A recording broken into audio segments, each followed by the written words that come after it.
Hello and welcome.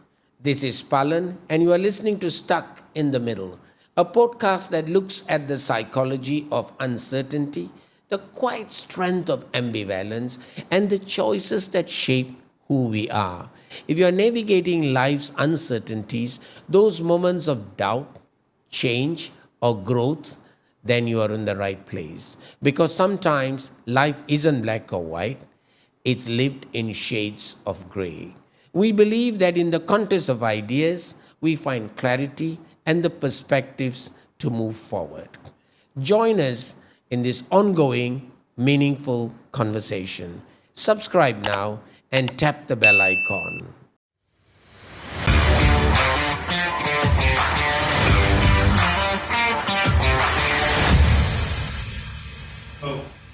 Hi, welcome to Stuck in the Middle with Palan. So it's going to be election time. We have just seen the Johor state elections announced, followed by Negeri Sembilan. And we also see lots and lots of news. One, a new party has been launched in Kelantan. And there is a statement that the former leader of opposition is going to return back to his old position as the leader of opposition now. And obviously, we have all kinds of predictions about the elections. And the more important thing is, when is the next G?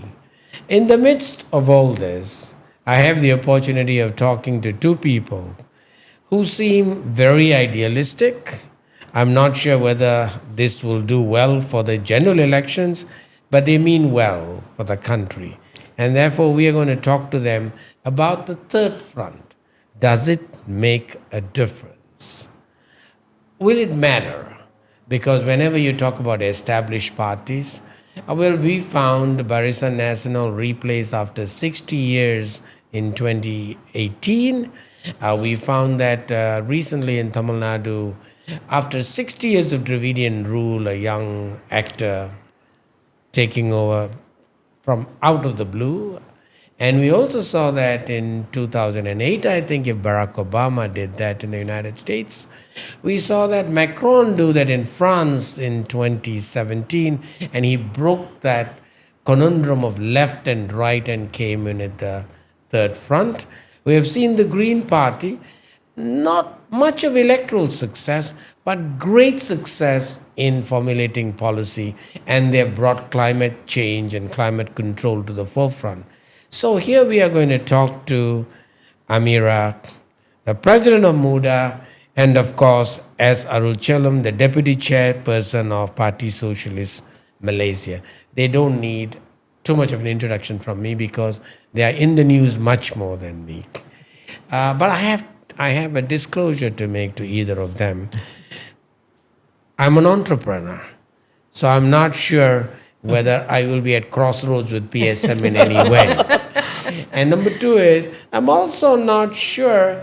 I definitely am very much an established senior citizen, having welcomed my grandson today. Oh, I congratulations. don't think that I will be necessarily muda. I think I'm orang tua. But having said that, my first question is, well, why the third front? Does it make a difference? And why now?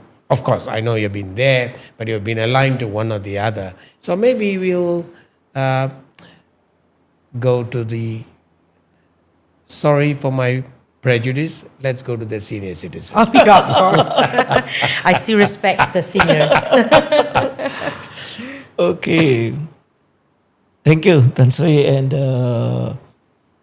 thanks for having us here. I think the question is, of course, in a first past the post system, it's very dominant that it's a race between two parties. And it's hardly impossible for third force to come to power. But TVK has shown a bit difference in Tamil Nadu. And I think there are countries where third force have made inroads in politics. So for PSM, we have seen over the years, originally the fight was between fighting against Barisan Nasional. We all gang up and go for fight against BN.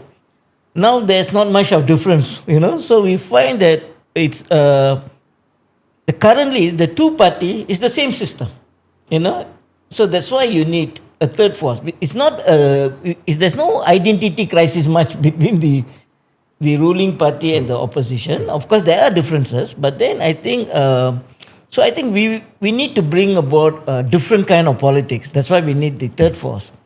But third force over the years has been confusing lah, because everybody comes new into the bloc is the third force. At one time, Haris Ibrahim, they were called the third force.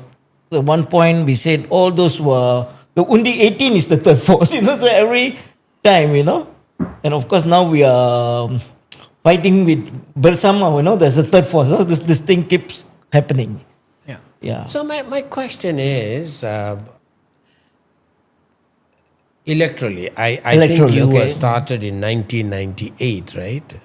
10 years you waited, and then 2008, and your biggest electoral success was electing a member of parliament from Sungai Siput, Dr. Michael Jayakumar. And he came twice to parliament in a sequential way. But then after that, I think you just moved on. And the same thing with MUDA as well. We had one MP and one state assembly. And if you look at the proportion of votes that you have received or the percentage, it's less than 1%. So why not join up with someone rather than actually still try and do it something all by yourself? Okay. So I think one thing is clear is that we came to realize that in Malaysian politics only coalitions come to power. There's been no precedence of single party coming to power. And now with Sabah and Sarawak, there's no way any party in Semenanjung, So to come to power, you have to work together with the existing parties. But what has happened is like the fight has been very tough. That means you have to. So like when PSM started to work with Pakatan Harapan, of course the parties which we are not contesting, we don't need the seat. Right. All welcome us. Very good. PSM joined the coalition. The problem becomes when who you are. Because somebody needs to give away some seats for someone to join in. So end of the day, it becomes very difficult, very difficult. Or you'll give you a seat where you have no chance of winning. And Malaysian demography is very different. Most, urban seats, rural seats, Malay seats, non-Malay seats. People don't really see whether the candidate got capability or capacity. It's just that, you are which race, so that means you cannot stand in this seat. So this is, and so these are some of the problems. I think that I fully agree that we have to form a coalition to come to power. But again, do coalition partners need to have some form of broad understanding on Sure. Without that, then we are just cheating the electorate, just for election. Sure. Yeah. Certainly. Amira, you are the party of the youth. And I know one of your narratives is a new generation deserves new politics. Yeah. Is that correct? Yeah. And so, why do you think the third front is important? Well, first and foremost, I echo what Arul said, is that currently when we're talking about the third force, it's no longer just one or two parties. Somebody recently joked that there's already like the fifth force and the sixth force because there's just too many parties now. I think one of the things that we have to acknowledge is that for the longest time, Malaysian politics have never been about ideology, have never been about policy. It has always been centered on identity politics, and it's always been centered on individual-based politics or personality politics. And this is not the kind of politics that I want to inherit. And this is not the kind of politics that I want my children and grandchildren to inherit. So we're thinking about politics. When we're thinking about what are politics for? And a lot of people think that politics are for power, for money. But the real purpose of politics is for us to formulate policies, to create laws, to actually govern the people in the best way possible. And you can't do all this by just basing it on identity or just by basing it on personality. So a new kind of politics where policy, service, values have to be, something that this new generation can feel. And that's something that MUDA is really fighting for. When we form MUDA, of course, at the end of the day, when you form a political party, you want an electoral win. You want an electoral strength. Sure. I think that's clear cut. But for us, one of the most important thing is, can we disrupt the politics as it is? Can we change how politics is seen in Malaysia and how political actors, act in politics? I think one of the biggest thing that we did when we formed MUDA was to really showcase what young people can do. We don't need permission from the dinosaurs of politics to actually lead. We don't need to wait for too long. And I think that's one of the things that really pushed all these other political parties to then uplift all their younger candidates in the party as well. Because now everyone is like, everyone is trying to show, look, we have the younger candidates, we have the young people. Even Barisan Nasional right now with the Johor campaign, they're all talking about how they are portraying younger candidates. For me, that's a success for MUDA. Because so it's not just about electoral win alone. We have influence in some way or the other. Definitely. And I think when Tan Sri mentioned that you just welcome a new grandson, congratulations. Thank you. And about how, maybe your age is not really for MUDA. But I think one of the most important thing that people may have overlooked is that even the older generations are now no longer thinking about themselves, right? They're thinking about what kind of Malaysia will my grandchildren, of course, will my children inherit? And that's the thing that MUDA really wants to push out. And that's the reason when the question on electoral strength, I think first and foremost for MUDA, it's so important for us to work, if we want to walk the talk, it's so important for us to work with other political partners that share the same vision and mission as us. And that's why for MUDA, we just attended a progressive bloc roundtable meeting. PSM was there as well. A lot of NGOs that were fighting for progressive reforms were there. I think that's a very important chapter in Malaysia. Of course. To show that now, if you're just talking about race, religion, yes, you may win still your base, but the younger generation, this is a huge number of new voters who do not have loyalty yet. Johor State's election, there's about 35 to 40% below 35-year-olds. And these people don't have electoral loyalty. Who wins this group will win this election. I think that's a very important thing that all politicians have to remember. But it is getting to them. Well, I want to go back and think about this. You said Malaysia politics is never about ideology or policy. Sometimes it's a lot about race, its identity, and its personality, and it's working on people's fears and insecurities. But I liked one thing you said. You don't want the dinosaurs of politics.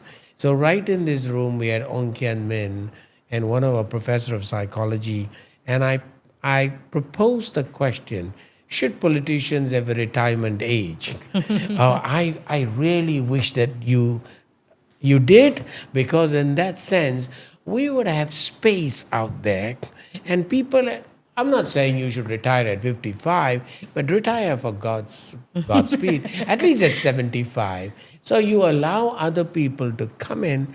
But unfortunately, I think in my own life, I haven't seen too many people at the top, maybe 2 or 3, and that stifles growth and that stifles vision. So one of the things that I really think is when that happens, it's your narratives, right? And I think one of the things that PSM have always said is we should serve the people, not just the elite. Yeah. And I think you have always said this, that look, it's a new generation. Please give us the opportunity. Let us define the future that we want for the country. But having said that, that dissatisfaction has come in other countries as well. Well, in the United States of America, we had the Republicans and the Democrats, and they said the Washington DC was a bigger circus, even better than Disneyland. So Ross Perot came in. But the strange thing was he won 20% of the vote, but he did not win one electoral college vote. And therefore, all the effort that he did to create and say, hey, look, there is tremendous dissatisfaction. 20% of the popular vote in the United States of America is a huge dissatisfaction, moving away from mainstream political players, but then could not just do anything.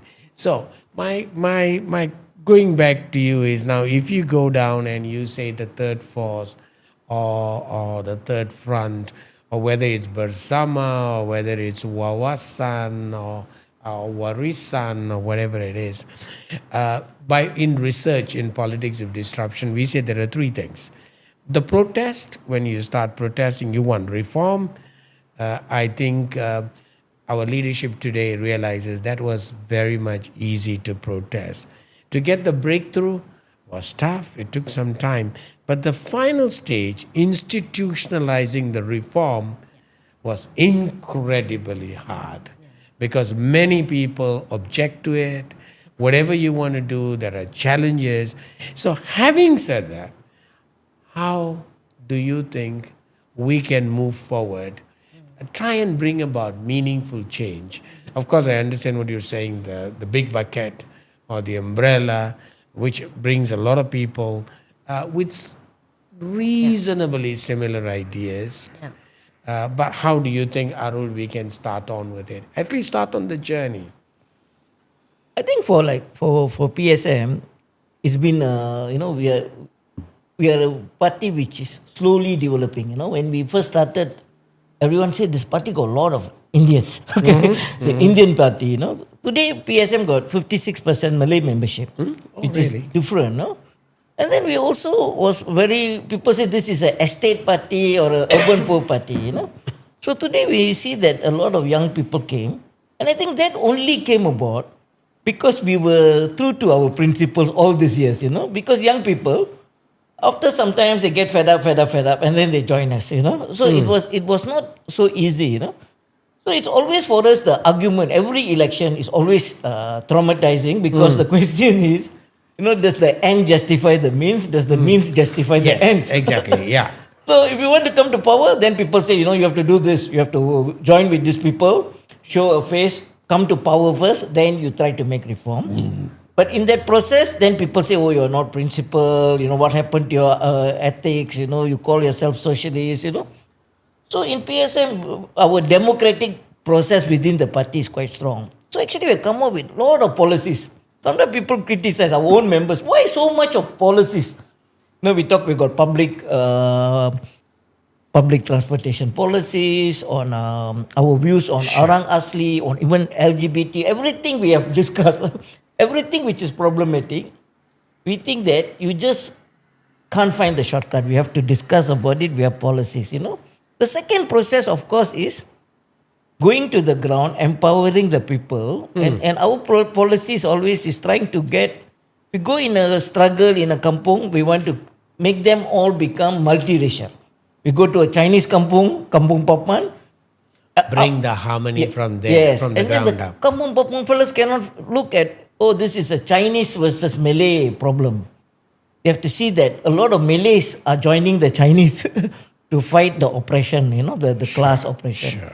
So, but this process takes time, because while we are doing this, something like the situation of the temple, something will come up, something is thrown on the table, very racial, religious based, and then you end up losing focus and trying to deal with it. So we always get distracted.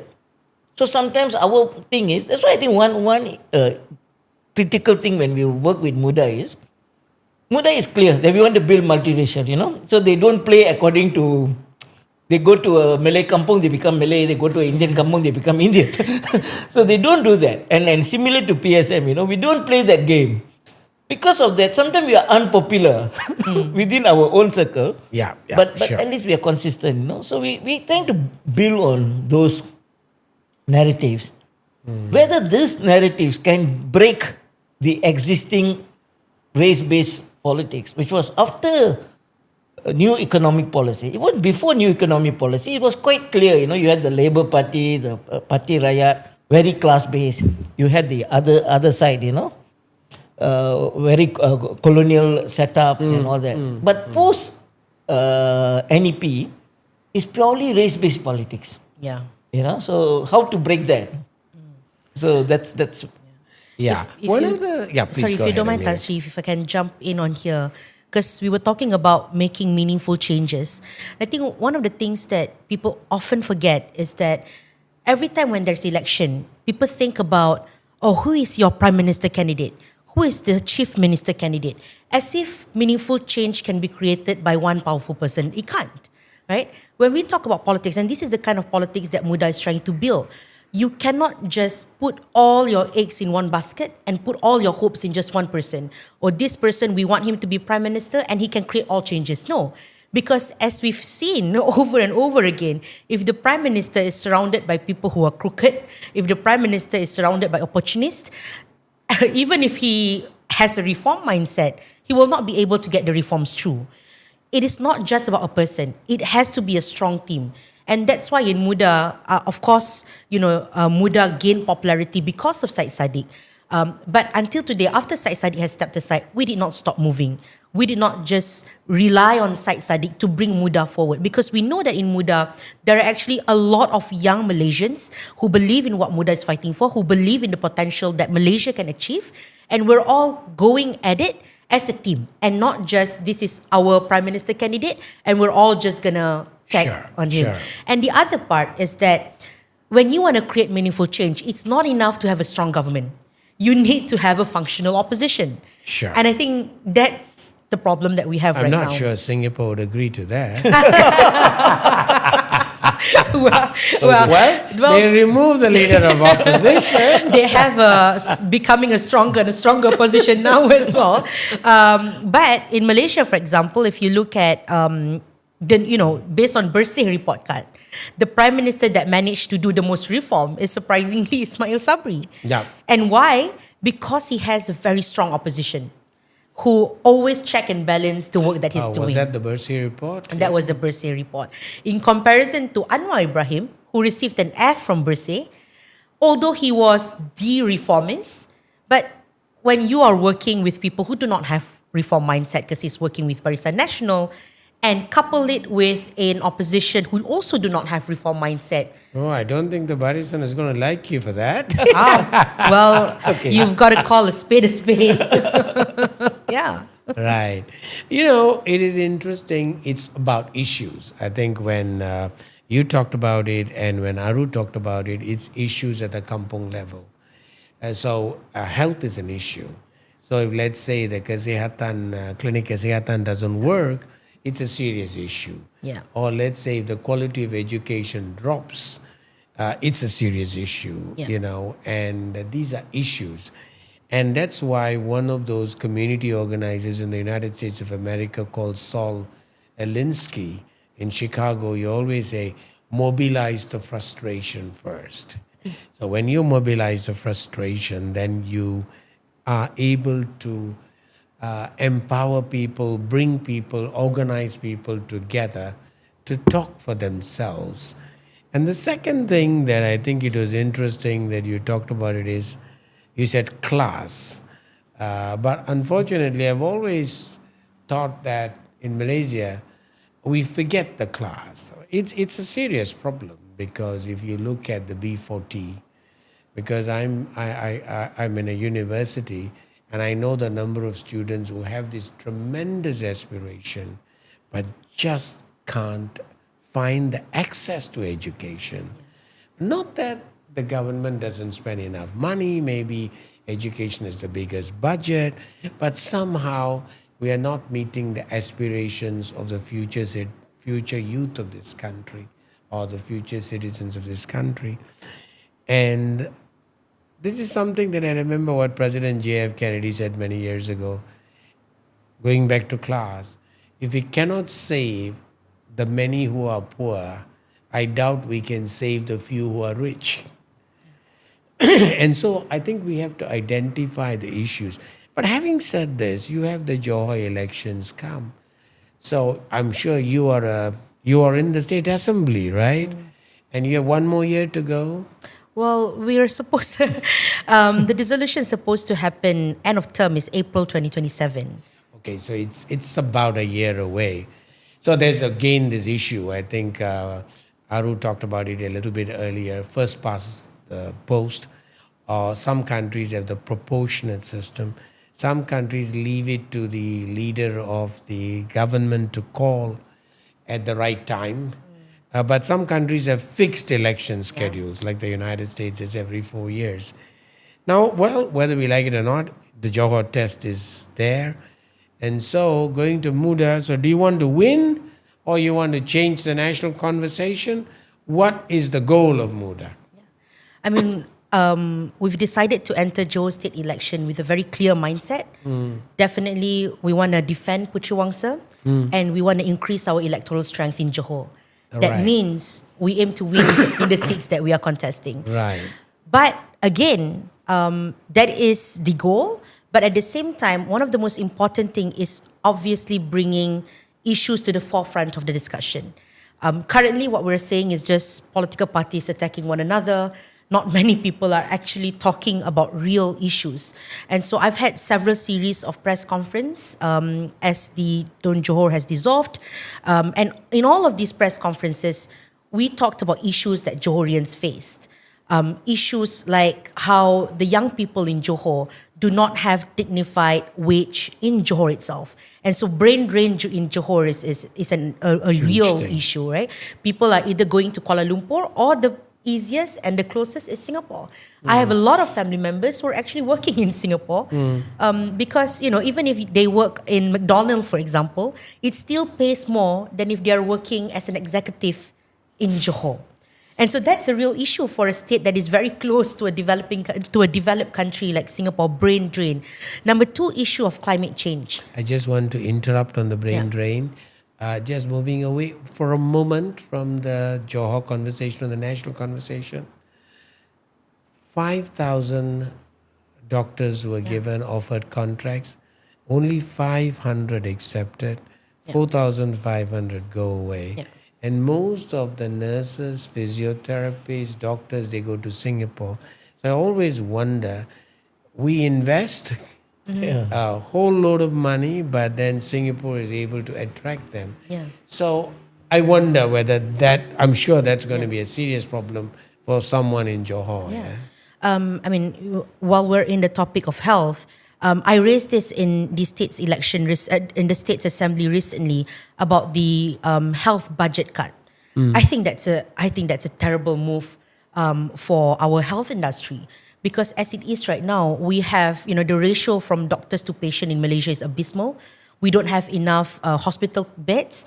In my constituency, I have one big hospital, which is Hospital Sultan Ismail. And there's always, you know, shortage of beds. And there's not enough ambulances. These are all budgets that are essential. So when the ministry cuts this budget and says it's non-essential, my question is, in the first place, how could you have a non-essential budget in a very essential ministry? So how do you have a dialogue with the powers to be? Who's making these? So how can we have a constructive dialogue? Just now you said, well, political parties are attacking one another. But is it possible to have a constructive dialogue?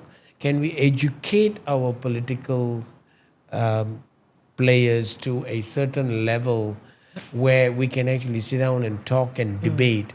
And like what Obama says, a contest of ideas. Hey, look, I don't think you should take away 1 billion from the health, but maybe we can talk, if you really this money is needed, we can talk about and see where else can we take it. Yeah. Maybe I can just jump on this. Like on the issue of health, you know, like what we have done, we've done a series of campaign, you know.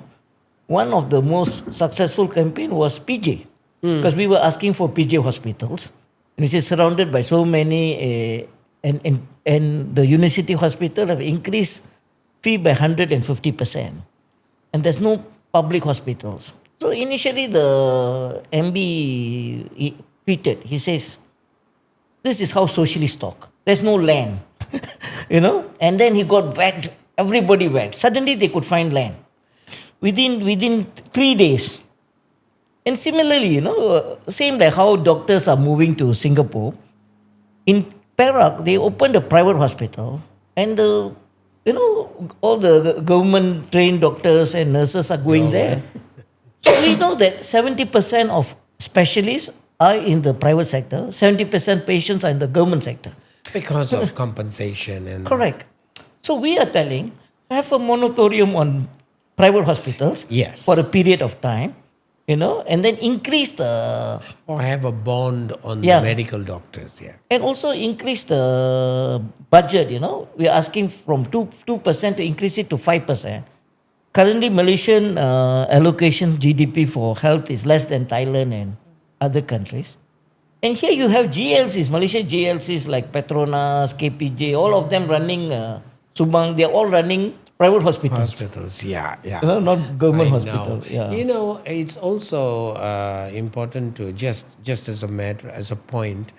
University Hospital was designed to be a teaching hospital, Hospital. Right. but unfortunately, it has become a district hospital. So I know I was on the board of University of Malaya for a little bit, and I know that how tough it is for them to balance between the needs of the public there. Right. But when they went and raised the fee by 150%, unfortunately, it had a big backlash. Yeah. Yes. Amira. No, so I was so during the state's election, I also raised about how we can also, figure out a way to do brain circulation program so that, our Malaysians who've gone outside Sure. and come back for maybe 1 or 2 months and Sure. and serve and share the knowledge. And I think these are all things that was it was the exco was from the other's aisle because I was Sure. in opposition and he was in government. He in his reply he actually celebrated the idea. I think one of the most important thing when it comes to election to understand is that people often think that election is for politicians, but no. Election is the time for the people to actually teach politicians what kind of politicians you want. Yeah, exactly. And that's where, for MUDA, I think for this particular election and all elections actually, we try our hardest to occupy the space, especially the social media, with issues so that issues become at the forefront of the people's mindset when they go to election. I think that's one of the most important thing. Number two, if you want to teach politicians that you've got to talk about issues, that you've got to start debating in a professional way, and for opposition to play the role of check and balance and not just, call them out without any tangible solution, that has to happen at the ballot box. And that choose the politicians who can actually speak about issues, choose the politicians who can actually talk about substantive matters for the state or for the country. I think one of the things is that people have forgotten what are the roles of politicians actually, what are the roles of lawmakers. And that's where we want to continuously raise awareness about the role of lawmakers, whether in state or in federal. Sure. I think it was interesting you talked about politicians debating constructive ideas. And I think that's something that we all have got to educate the voters, that when you make a choice, make a wise choice. But interestingly, today there was a statement. I was just looking at it on social media. Somebody said, don't vote on the basis of likes or shares on social media. You saw that today? Yeah. And I remember this in Tamil Nadu when Vijay came out from nowhere to win the election. People said he won because of the social media. But I think you define a narrative, don't you? I think PSM has a narrative, MUDA has a narrative, and you go and put it out and you define it. You don't want the opposition to define you, you define yourself. But still, my point is, fine, I understand that the third front has a policy, maybe that's not necessarily mainstream, but you want to bring it to mainstream, just like the Green Party. They found that people, even today, I don't think President Trump believes in climate change, but they are forced to accept and acknowledge that climate change and climate control is something that's very, very important. And if you go to Europe, they ask you, okay, would you actually contribute something to bring down the carbon, whatever, and you make a contribution, a donation, etc. Having said that, in that sense, you still need to get to the corridors of power to make a meaningful change. So why not work together? Why not work with BERSAMA? Why not work with Wawasan? Why not try and say, okay, look, given the choice between the two, maybe I don't want to be on this side, but I want to be on this side. You will have a little more representation. Because I thought a couple of years ago, I think it was 2022, I thought PSM had this opportunity, but just because they didn't get 2 seats, they gave up Sungai Support. Right? And I think he couldn't win it by himself, but with a little bit of support he could have won. And he would have been a good parliamentarian, because he was a good parliamentarian taking up issues. So my question is, what stops you from putting together a third front, as it calls, different people with different ideas, but a consensus? Maybe I can go first. Sure. I think MUDA has a more liberal approach when it comes to electoral strategy than PSM, so I will not speak on behalf of Arul. Okay. But I mean, we have worked with a big coalition before in 2022. When I won my seat and when Syed Saddiq won his seat, we were in an electoral pact with Pakatan Harapan. We used our own logo. We ran with our own manifesto, but we ran with Pakatan Harapan as our electoral partners. But your symbol was yours. Yes, we use our own flags, our own manifestos. We campaign on our own principles. But of course, we, sometimes campaign for them and they campaign for us. We were in government, the unity government, for a short while before we pulled out our support because we disagree with their decision to give DNAA to Datuk Sri Zaid Hamidi. Okay. I think that was very important for us to sort of, number one, principally, that was our red line. But number two as well, we think it's very important for political parties to showcase to especially the younger generation that there are still political parties you can trust to hold on to their words. I think this is something that is very important Because for if the you younger. leave BERSAMA out, they're going to split the votes. Yeah. On BERSAMA, I think even before Johor was dissolved, we've actually opened the discussion with YB Rafizi and YB Nik Nazmi. And our Deputy President, Zaidil Baharuddin, has even made an open offer to work with YB Rafizi to further the progressive narratives and to further the progressive agenda. For this particular Johor state election, at the very beginning, in the first press conference, when I announced that MUDA is going to contest, I announced by saying that we are open to work with any party that holds similar ideals and similar shared values with us. And so to answer your question, Tan Sri, we are happy to work with any party that shares that ideals. Right now, we are very, very lucky to have a friend like PSM that shares that progressive Very ideals. grassroots driven. And Arul has a lot more electoral experience than me, obviously. So we learn a lot from PSM, Sure. and we always want to Sure. be able to have partners that we can work Sure. closely with. And so, to answer your question, I think it would be in the best interest of the people if parties with progressive ideas, parties who put policies first, who talk about the people first, who have the same vision for a multiracial Malaysia where every Malaysian, regardless of race, religion, can live dignifiedly in this country. It is in the best interest of the people if these parties come together and work together. Sure. Having said that, one of the key things is when we had a lot of challenges, of course, you might disagree with me and you might challenge me, but there was a perception in the country that Barisan, whatever the challenges were, whatever the weaknesses were, they gave us stability. The country had the economy going. Of course, we had challenges. We had one MDB. We had several other issues. But there were also several things. There was an economic transformation plan. There was an NKRA. There was a Wawasan Doplu. There was an education blueprint. And there was stability. Now, obviously, they said in 2018, when there was a breakthrough for the first time in this country, and we found that there was a new team that came in, whether there will be stability. That was a question posed by Barisan, and it was proven that it was not there. And then, of course, unfortunately, we had COVID and we had a bout of instability.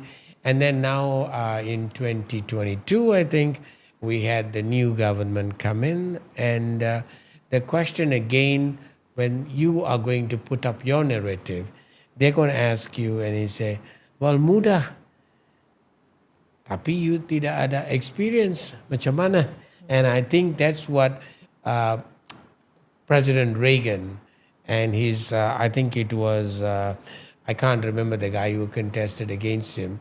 And I think the argument was, are you age?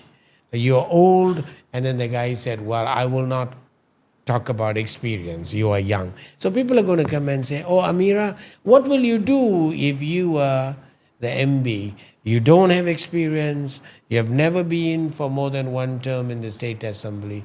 And they're going to go back to Aru and say, Aru, I understand you work very hard on the grassroots, very strong. You work on the issues, but this is not about issues. Campaigning, as Obama said, is poetry, but governance is prose. So how are you going to manage that kind of an objection if that comes from the voters? Okay, I think, just going back to the earlier question, just wanted Stability. The question about electoral. You see, previously I think everybody was working towards a coalition kind of. Sure. Anyway, when you are in a coalition, then you have to share a logo, share same aspiration. Sure. And then anybody in the coalition does something wrong, you get whacked for it. You know, that's the Common minimum program. yeah. Currently, I think a lot of what people are working on is on electoral pact.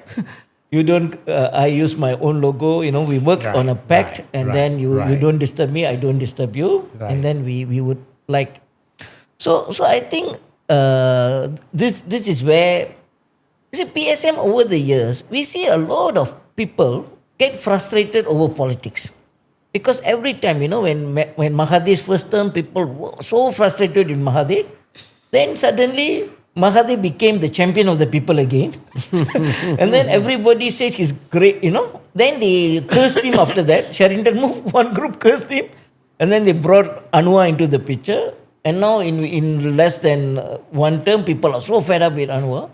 So I think when frustration happens, then I think the people are looking for something else. And that is where I think they are like, and now of course there's a lot of support for BERSAMA, you know, and then so everything new, you know. But the question is, are the younger people, even Rafizi says that, are the younger people actually really bothered about identity politics, or are they more, what are they actually really concerned with?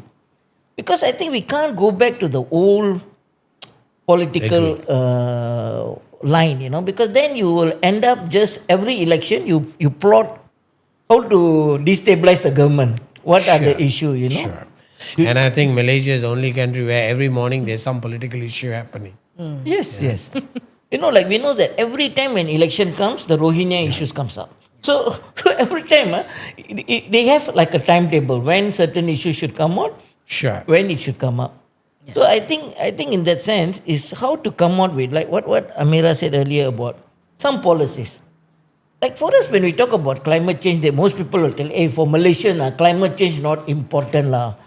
You just go, election time, you give them rice. Okay, but like for us, how do you fight? Because at one time, one party was giving rice, another party giving rice cooker. So it's difficult, you know, you don't have that much money. So you have to, by hook or crook, you have to go back to the people and educate them that these are the main issues you need. You need better hospitals. So better that happened in one election recently where both sides gave money, but the third guy broke that momentum. And Vijay proved that in Tamil Nadu that you don't have to actually bribe people. Correct. Right? And he broke race, he broke religion, he broke caste, all the barriers.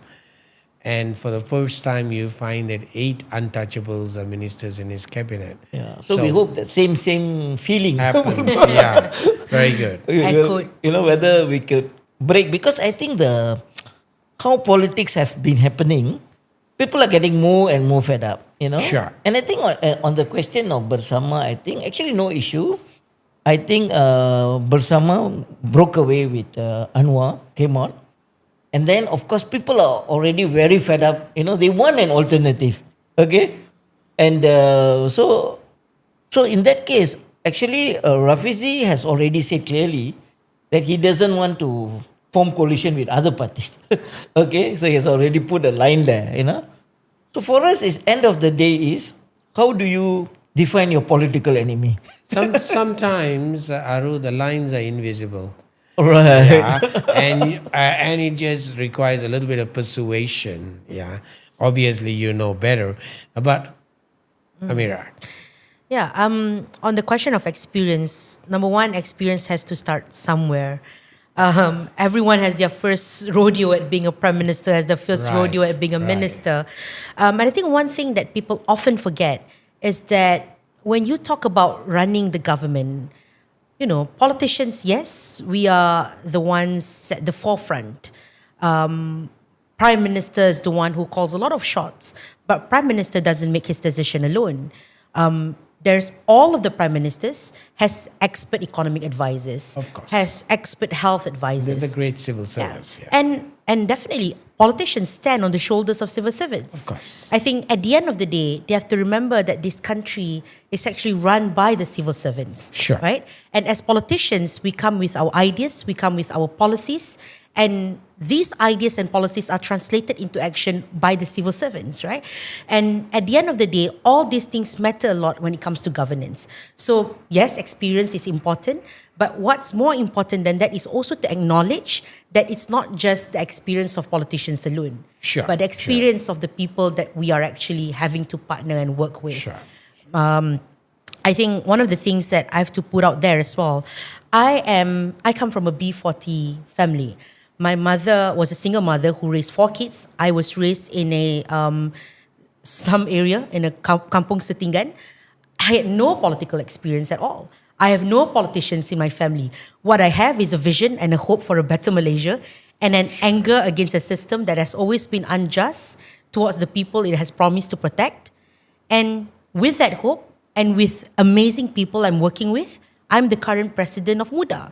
So I think people should never scoff at lack of experience. Certainly. But at the same time, we also have to acknowledge that for MUDA, we also need to work with people with wisdom and experience. And that's important. Yeah. And I think it's very important to, as Saul Alinsky said, mobilize the frustration and the anger in a constructive way. Otherwise, you're going to have a revolution, and which is going to be harmful for everyone. Talking about experience, I remember as a young person coming out of university, and I went for probably my second interview, and the guy said, "What's your experience?" And I said, "Sir, I have just passed out of the university with a master's degree 2 months ago." And the guy said, "What's the experience? What's your experience?" Then I realized that he had a checklist, and the second question was, "What's your experience?" So then I said, "Sir, I don't have any experience in the way you mean it, but let me give you an analogy." And I said, "I don't need to lay an egg in order to make a good omelette." And the guy laughed. And I also remember in psychology, we always say, Freud was basically the father of a psychoanalytic movement in psychology. And Adler, who's moved away from him, and he talked a lot about power. And when people criticize Adler, and Adler said, "Look, I stand on the shoulders of my master and I see further." So, and that's one of the things that we always say, political leadership sets the vision, but really the civil service implements it. But I just want to go back. Okay, thank you for your comments about the BERSAMA factor. And we talked a little bit about race, we talked about class, and of course, we understand the limits of Malaysian politics. And Francis Fukuyama, in his book, The Politics of Identity, talked about something very important. He said, the thymos, the need for recognition. So people want dignity, and that's the most important thing. And that somehow in some countries has been framed as a race-based, or in some countries it's based as religion-based, or in some countries it's of course class-based. But there was also a very important book that came out, The Fourth Turning. And the fourth turning was by this guy, Strauss and Hawes. And he talked about two things. First thing is, it's very high kind of a situation. Everything is stable. Second is awareness, and people are aware for the need to change. But then comes third, the unraveling. Everything is unraveled because institutions are getting weakened. The strong institutions a country has had, and one of the things that they always talk about in the United States of America is about the FBI and the CIA and the Supreme Court. And they say these are institutions which are strong. And in Europe, they're even stronger. And one of the criticisms against President Trump is he's politicizing the institutions, and therefore they get weakened. And so in the fourth turning, one of the things the authors talked about was the fourth stage is basically a crisis. So my question to both of you in politics is, are we in a crisis situation? Because every time I look at it, I see Bersatu is out of Perikatan Nasional. I see there's a new party this side, new party that side, a new party on this side. And so it just, to the common person who is trying to make his living or her living for the day, just doesn't make sense. So my question to both of you as political leaders is, are we in a crisis situation, the fourth turning? I think yes, because if you look at, conditions are changes, and is there currently a crisis kind of condition? I think yes, of course. And because, as socialists, as Marxists, we always look at the situation, the objective and the subjective conditions, If you look at the conditions, of course, with AI, jobs, people losing jobs, and then wages have not gone up. There's the income disparity has gone up so we much. still have difficulty agreeing on a minimum wage. Yes, and also the Malaysian income, Malaysia got the second highest in Asia as far as income between disparity between the rich and the poor. I think the highest in Southeast Asia. And we find that, but because we are a very blessed country, we have got a lot of wealth, So because of that, it doesn't come to a crisis point. But then looking at the issues, how development is happening, and how people are getting frustrated, because when people show frustration against migrants, it's actually the crisis which they are facing. So as we see that kind of frustration is increasingly. Sure. Racial tension has gone terrible. We thought the worst is during BN 3. Now you look at racial crisis in Malaysia because people are so frustrated because the pie you don't have enough thing to share around. Of course. So I think these are all indicators. Instead of making the pie larger, we are talking about the shrinking pie. So the manifestation, it shows in different kinds of frustration facing, And the state, the ruling party, is playing similar divide and rule. They're not finding common ground, bringing the people together, even fighting this Iran-US war. They're not being truthful to the people, They just want to win votes. Okay, we can deal with this. So they're constantly fighting the narrative of race and religion, Sure. So in that sense, if you go on this path, then you just have to be more divided and that is, I think, why I think we are in a crisis. Because we are not, a good leader would say, okay, the situation are very bad, let's, the situation how we faced during the COVID. See, COVID was a situation where everybody's relying on the public healthcare. Nobody relies on the private healthcare. Everybody relies on solidarity among the races. People help each other. White flag. There was so much of unity in this country, which is not being exploited. It comes in adversity. Yeah, so I think, so there are this crisis. I think the biggest problem which like MUDA and PSM is to bring back the correct narrative back to the people. Sure. And to say that, we are actually like, we are better united, together, how to do it, And we can't go on going the other way just to get some votes there and here. I think that is where we are. And I think one of the key things that people are nervous is whether the third front is just getting votes here and there. Yeah. Whether we can consolidate it. Thank you. Amira. I agree there's a crisis, but I also see this as a development of democracy in Malaysia. That more and more people feel the need to actually participate in democracy in their own way, rather than just jumping into an existing political party and just play along with the game that already existed for so long in that political party. So there's definitely a negative and a positive part of it. For MUDA, we've always been very loud and outspoken about institutional reforms, right? Things like reforming or introducing IPCMC, to have an independent investigation to the police, for example. So just to interrupt there. So when you talk about a crisis, I think you're referring to when institutions are weakening. Yeah. And when they do, so do societies move towards greater renewal because of participatory democracy, or do they move towards greater polarization? So the reason why I'm talking about the institutional reforms that MUDA is championing is that there's this famous quote from one of my favorite musical, My Fair Lady, by Alfred. I'm not sure whether you watch it, Tan Sri Of Palan, course, many but, times. Alfred Doolittle said that morality is for the middle class. The Yeah, high of class course. don't need it. Yeah. The low class can't afford it. And that's something that I often think about when we talk about And that's what institutional. PSM says, we need to serve not the people, not the elites. Because that's what I often think about when it comes to institutional reform and talking about weakening institutions, for example.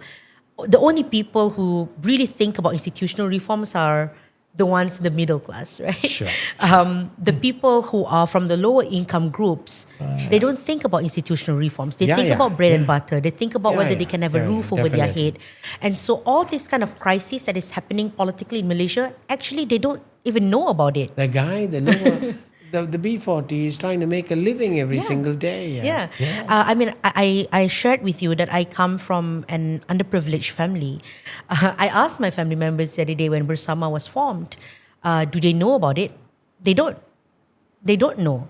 We are living, sometimes we forget that we are living in a bubble where we are politically aware. But majority of Malaysians are not. When it comes to voting day, I think it becomes very important. And that's why MUDA, we call upon, for parties with similar ideals to stop fighting with each other and just consolidate our ideas and go into election as an electoral So you pact. have some strength, Yeah, not necessarily. I mean, PSM has their own things that they are fighting for. BERSAMA has their own things that they are fighting for. What we are calling upon is an electoral pact, so that But the common denominator is a better Malaysia. a better Malaysia, a multiracial Malaysia, a Malaysia where regardless of your race, religion, you can enjoy the fruits of your labor. I think that's the most important thing that we share common values about. Sure. And that's why when it comes to election, we call upon, at the very least, not clashing our seats, Sure. so that we don't, fragment the votes. Sure. Because at the end of the day, the people, as I mentioned, most of them, they don't know about all these parties. What I'm worried about is just people going there and just vote for whatever color they like the most or whatever logo they think is the best. And I think this is where parties like MUDA, we're trying really hard to sort of forge this understanding with other parties. and also raising awareness to the people that when you go to the ballot box, think about your bread and butter for not just tomorrow, but also 10 years down the Sure, road. And I think that is something that we are constantly doing right now, which PSM has done for the longest time. And I think it's a message because I've just followed politics of disruption for quite a while. And I've just followed how did MGR, the famous actor in Tamil movies, break through established political players. Then I realized that he was in cinema for 50 years. Today it's social media, but those days there was no social media. Right. And if you did not control the newspapers, the print, you don't have a way to communicate. So MGR would always say, and there's a very famous Tamil song, which I follow on TikTok, a Malay lady singing Tamil songs, and she sings all the MGR songs. And the other day she was singing this song, யாருக்காக கொடுத்தான் ஒருவனுக்காக கொடுத்தான் இது உலகத்திற்காக கொடுத்தான். It simply means, who did God give all this wealth? Did he give it to one person or she give it to one person? No, it was for humanity. And this is how MGR built his narrative over 50 years.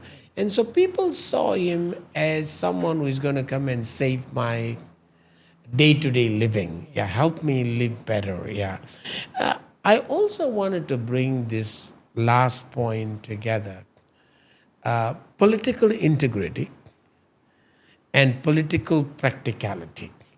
And I remember this because at that time I was in Australia, and there's a very famous leader of opposition. His name was Professor Hewson. And he was running against Dr. Paul Keating, I think. And it was about GST. And he said, if I come to power, Hewson said, I will do this, but I will implement GST. And the opposition, and he laid out exactly so transparent, detailed, because he was an economist. And I always thought the GST in Malaysia was a great idea, but unfortunately, because of politics, it was abandoned, even though the new government knew. But Hewson said, I will implement GST. He was truthful because he said, look, I do not compromise on my integrity. But Keating attacked him. And after the elections, Hewson lost it, Keating won it, and Keating introduced GST. And so was it political integrity and politics of convenience or practicality? And the same thing happened many years later with Bill Shorten in Australia. So my question is, how would you define political practicality and political integrity, sir?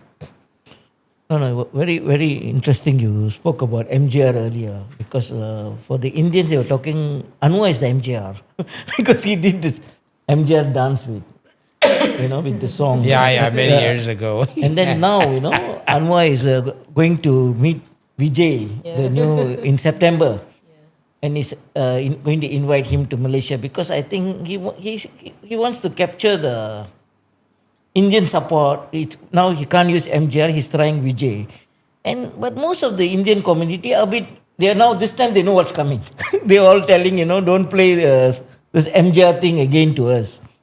So I think the society, the people also mature over time. People get matured after what has happened to Mahathir, Anwar, and I think we have to give some weightage to this maturity. And I think for PSM, of course, the problem we have is most of our members are idealists. People who want principle. So you will be politically honest, yeah. Yeah, because our problem, it's just that all our members, they were fed up with the status quo, the existing parties. They come to PSM, hoping that you fellas at least will be principled. You'll fight for the real issues and all that. And so we have this discussion, we always have this argument. Can we do this? Can we do that? Because end of the day, we need to get into the system to get more support to bring about change. But PSM in its own way, when we went into the minimum wage campaign, we did 10 years of massive campaign. And today, ChatGPT will say PSM is the one who got minimum wage campaign. So we are now fighting for pension scheme for the elderly. So we go into a lot of things, but it's not translating to votes. We agree to that. But it's stuck in the middle, because Yeah. I have always been a great supporter, even though I'm an entrepreneur. I run 2 publicly listed companies, at least I led 2 publicly listed companies, and I lead a university and a technology company. But I always found this, I've always supported minimum wage. But I've always said to the team, don't worry about minimum wage. I want you to have a living wage. Living wage. Of Yeah, course. you have to live, because if you get 2,000 ringgit, I know that after paying for your kind of rent and transportation, you may not have anything for food. Right. But the question is also be sure to make sure you're productive. Right. And for you to be productive, you got to keep on upgrading your skills. Right. And therefore, it's my responsibility and your responsibility to upgrade your skills and you be productive so that I'm in a position definitely, and the fair share of profit goes to labor as well. Correct. It might seem socialist or communist, but to me, it's common sense, kapala otak, you know what I mean? So you would say that you would be honest, politically honest. No, for us, like simple things like GLC, the CEO of Maybank's getting 450,000 ringgit a month salary. CIMBC, another GLC, CEO getting 800,000 ringgit a month. So this where, I think it's very obscene to see such The only disparity. thing, Aru, is that will be a subject for another day Yeah. discussion. Because in the But- United States of America, people get obscene amounts of money. Right. But then the argument is, well, it's incentive, and otherwise they'll go somewhere else, and that's a challenge.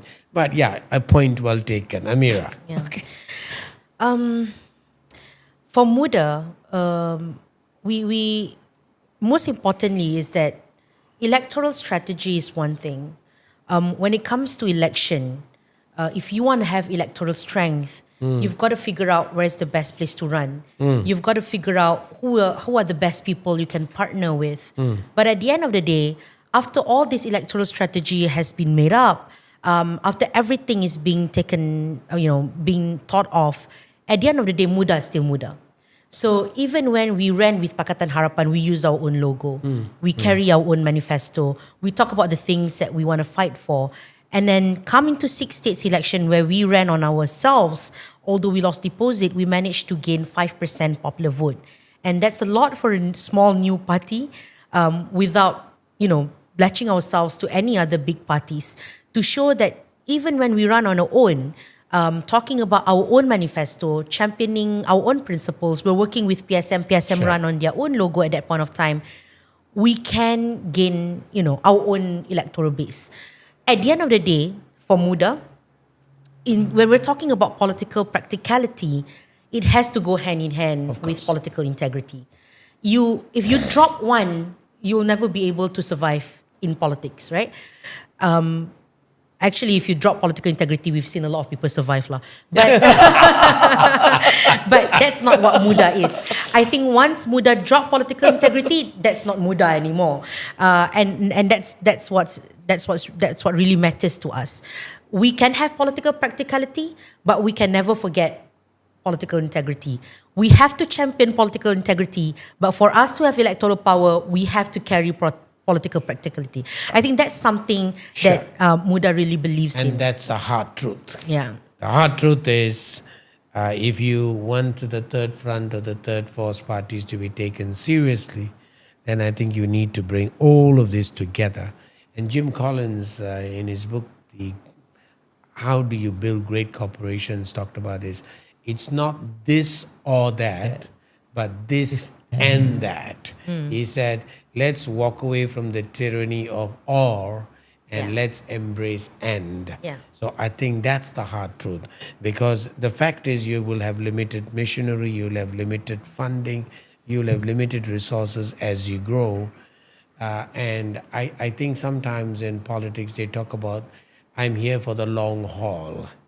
I might have said something, but if I need to go back on that, I'll be honest and tell you that I'm going to go back on that. Last but not the least, If I had two questions, last two questions to both of you. One is, why do you think Malaysia needs PSM? I think clearly that, we think that the voice of the majority here means the people, and we always use this policy of, helping the 99%.